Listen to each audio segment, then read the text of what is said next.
الحب الزيادة اللي هو أحب اللي قدامي وأغرقه حب، ده بيخنق أي علاقة. ثواني بس. لما القطة دي أنا أحبها قوي وأحضنها قوي كده هتتخنق مني وهتبقى عايزة تنط خلاص. لكن لما اسيبها على راحتها، بصوا اهي عايزة مساحتها الخاصة هتنزل وتاخد مساحتها الخاصة. البشر نفس الحكاية. لما تحبي اللي قدامك، وخاصة المتجوزين والستات تحديدا أكتر من الرجالة، لأن الستات هي اللي بتحب تغرق الرجالة في حب كبير اعتقادا منها إن هو ده يا سلام بتحافظ عليه كده. أحب أقولك إنه لأ، أحب أقولك إنك لما بتعملي كده بتخنقيه وبتخنقي العلاقة، وبيبقى عايز يجري منك زي ما القطة نزلت من إيدي كده.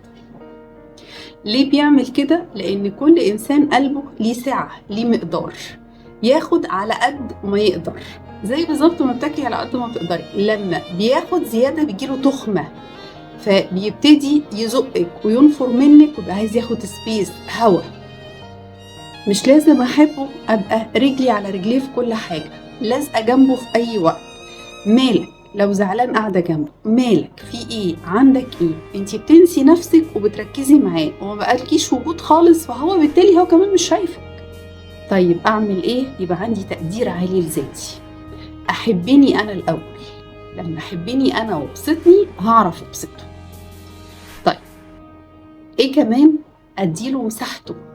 لما احس انه بيزقني ابقى غالي على نفسي، او ما انا راجعه خطوتين لورا، اشغل نفسي بحاجه تانية غير. يبقى عندي اهتمامات في حياتي ايكوال. يعني هو طبعا حبيه واهتمي بيه كل حاجه، بس اهتمي بحاجه تانية في حياتك. ما يبقاش تركيزك كله على الراجل ده بس. حتى لو مش بتشتغلي، دوري تعملي حاجه انتي بتحبيها هتلاقي فيها نفسك. الحب الزياده بيموع النفس وبيبوظ العلاقة وبيبعد أحيانا الطرف التاني، وساعات بيجي في الجلسات يقول خنقتني بحبها، عايز مساحتي الخاصة.